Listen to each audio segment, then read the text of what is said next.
never slow up, no I don't take shit. I got no love for the fakeness. If you wanna play tough and wanna hate this, I'll always show up. I don't ever slow up. Gracias por estar acá. El día de hoy pues tenemos un podcast muy especial y lo que queremos o buscamos en estos episodios que vamos a hacer es que ustedes puedan conocer que detrás de todo el equipo de BeFit existen historias reales de personas como usted, como yo, que han pasado por sus diferentes etapas y por eso forman parte del equipo de BeFit, porque pueden identificarse con la visión de la marca. Y el día de hoy pues tengo una invitada muy especial, es Alexa Campos, nuestra nutricionista, ella es licenciada en nutrición, y el día de hoy pues ella nos va a contar un poco su historia de por qué ella decidió estudiar nutrición como tal, o sea, qué la llevó, qué le impulsó a ella a estudiar nutrición, y si hay algún suceso importante en su vida que haya marcado esa decisión de decir voy a estudiar nutrición porque quiero hacer o lograr esto o aquello. Entonces, Ale, contanos un poco. Bueno, voy a hacer la historia larga, corta, porque yo creo que al final todo lo que pasa en la vida influye en cómo nos relacionamos con nuestro cuerpo y también en la forma en la que comemos. Yo desde siempre crecí con mis dos papás presentes. Era súper delgada, de hecho me pasaban también dando de todo a ver si acaso subía de peso, porque tras de eso pequeña no comía nada, o sea, no me gustaba nada, o sea, un vegetal, a mí me daba asco, mis papás luchaban, pasaba, aquí en Costa Rica está la famosa emulsión de Scott. Yo también la tomé. Típico. Porque me costaba mucho, siempre me costó mucho el tema de la comida. Entonces, bueno, fui creciendo. Vino la hermosa y compleja etapa de la adolescencia, en donde ya empezamos a crear nuestra identidad, donde empiezan a surgir muchas inseguridades. Yo desde pequeñita, he tenido como la parte artística muy dentro de mí. Mi papá es profesor de música, entonces siempre nos ha involucrado con el canto y así. Esa faceta no me la sabía. Parte de la que llevaron karaoke. Sí. Eso lo mostramos también. Pero a Juan sí lo he visto, pero ahí de lejos lo he visto. En otro podcast les cantamos. Pero también pequeña. Los sueños frustrados. Yo también tengo sueños frustrados de ser cantante. Oh my God.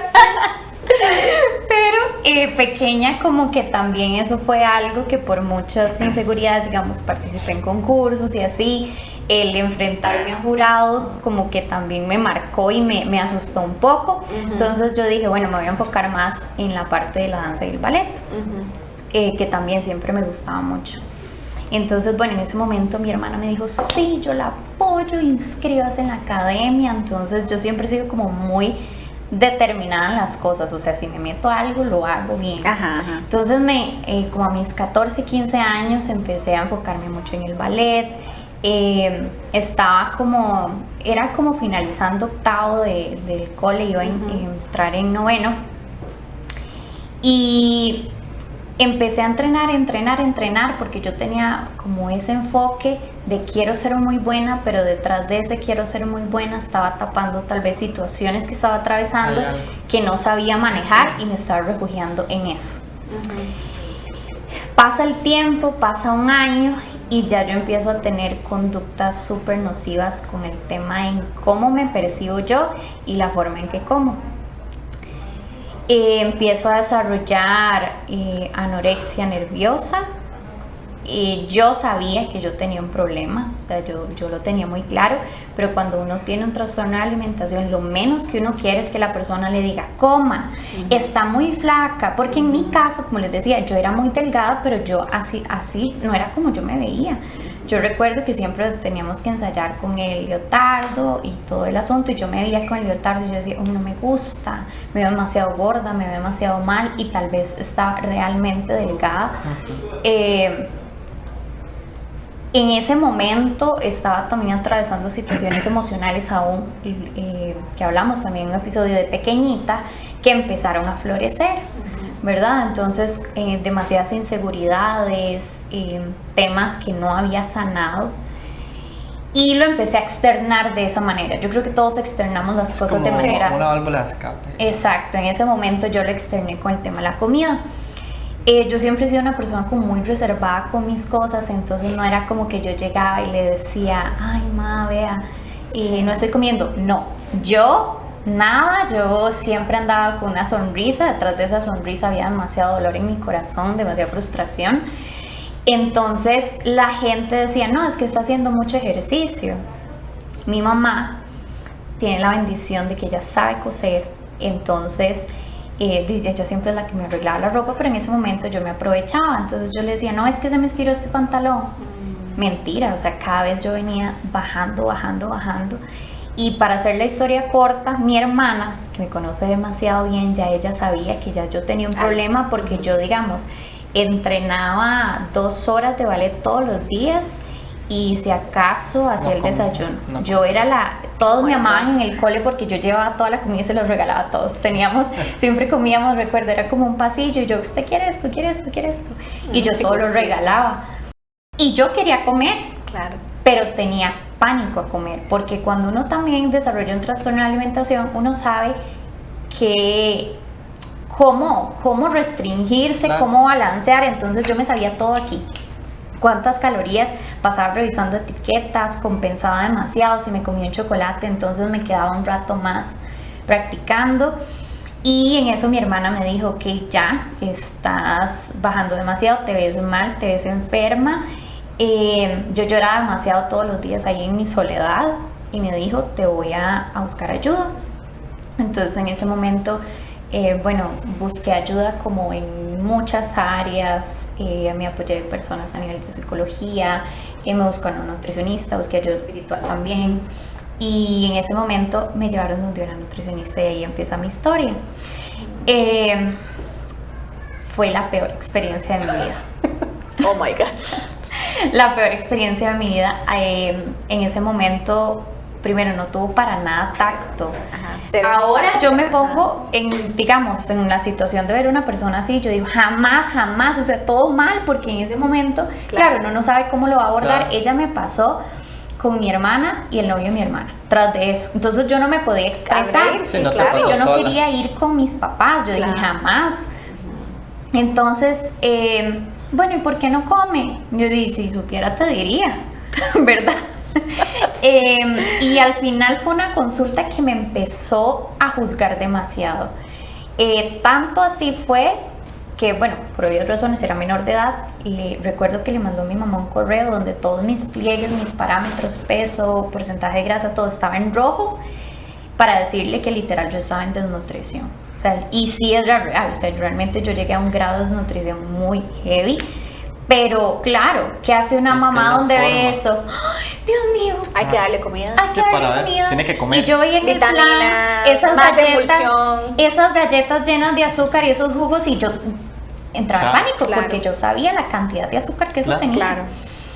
Y mi mamá con la mejor intención del claro. mundo, pero yo odiaba que me dijeran tener que comer. Y recuerdo que me lo pegó así en la refri y yo tuve una lucha muy fuerte porque yo de verdad quería salir de eso, pero por eso necesitaba ayuda en todas las áreas de mi vida, porque no era solamente como decir, ay, me voy a comer la galleta y ya no. No, jamás.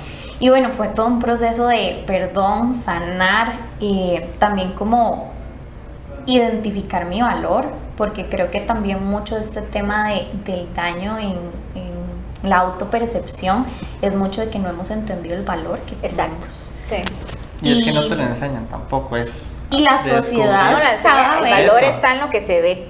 Exacto, Eso. y vamos a ver, Ajá, sí, yo no cierto. puedo decir que el tema del trastorno se detonó en sí por el ballet, porque mis profesoras eran increíbles, más bien una vez hasta me descompuse y me sentaron, y esa era la única, y creo que eso también me ayudó, porque era la forma que ellas me dijeron que si no empezamos a hacer algo, no puedes ya bailar.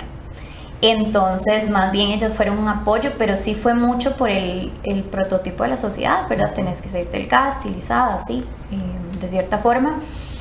Y decidí estudiar nutrición porque, fue todo un proceso de recuperación. Creo que mi pico más bajo fue cuando tuve amenorrea, que fue la ausencia de menstruación. Yo sabía que eso ya era un indicio muy peligroso, Sí, un problema, porque yo decía, Dios mío, o sea, el descontrol hormonal que esto me está generando ya es fuerte. Eso pasó como un mes después de yo haber ido donde la nutricionista y luchar conmigo misma. Y ese día fue definitivamente el día que yo dije, hasta aquí. O sea, recuerdo que me fui al cuarto, lloré demasiado, no estaba embarazada, no habían posibilidades. Y yo dije, yo no quiero dañar mi cuerpo de esta manera. O sea, ya estoy recibiendo las consecuencias. Y bueno, surgieron un montón de situaciones y oportunidades también que Dios puso como para yo ir avanzando. Y bueno, logré recuperarme.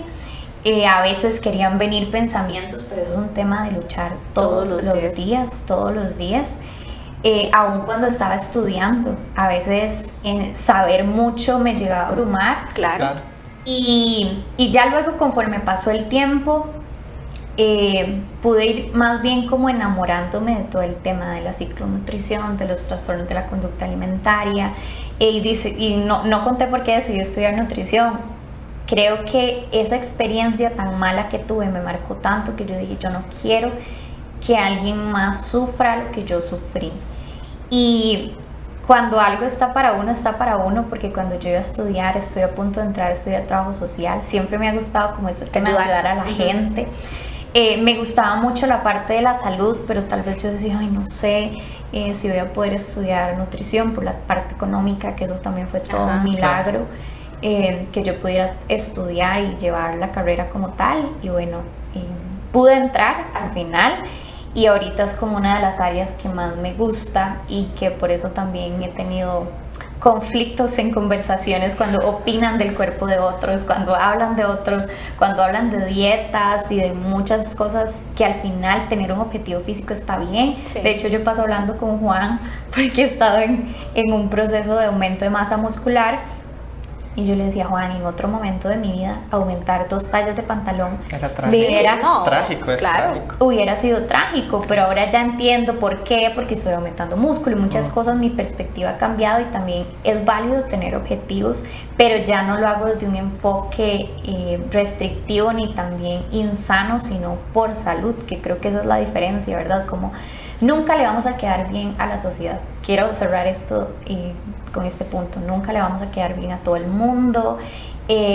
Ni siquiera sé de dónde surgen los patrones que impone la sociedad de que esto es bonito y esto es feo. No sé de dónde surgen. Simplemente creo que también es un tema de que si alguien ha pasado por esto, o tal vez no han identificado que lo tienen, porque conozco muchas personas con trastornos de alimentación que creen que es normal. Yo creo que inclusive de mi persona, ¿verdad? Yo tal vez nunca tuve, digamos, como bulimia, porque bueno, nunca he sido una persona que me gusta vomitar y así.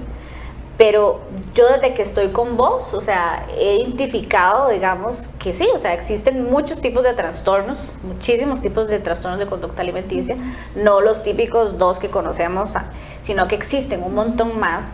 Y yo creo que en diferentes etapas de la vida, al menos yo he estado ahí, ¿verdad? Entonces también el saber que hay alguien que lo vivió es muy diferente a alguien que lo estudió y ya, sino alguien que lo siente es completamente otra cosa. Es que lo puedes hablar desde otro punto más.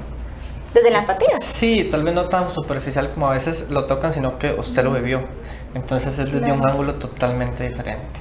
Claro. Entonces, y bueno, nosotros queríamos contarles un poco de la historia de cada uno de los que están aquí presentes, de sus servidores, para que también ustedes entiendan que detrás de nuestros profesionales, no solo que están altamente capacitados en todo lo que hacen, sino también son personas de corazón, personas que tienen esa vocación de querer ayudar a los demás, que es sumamente importante, y que han vivido diferentes etapas, porque detrás de cada uno de nosotros pues existe una historia y queríamos contárselas. Así que muchísimas gracias Ale, me alegro un montón que una situación fea, lamentable, que se pudo haber tornado muchísimo más grave de la cuenta, pues con la ayuda de Dios, de tus papás, de tu hermana, de profesionales, pues obviamente lograste salir adelante y ahora estás aquí ayudando a un montón de personas.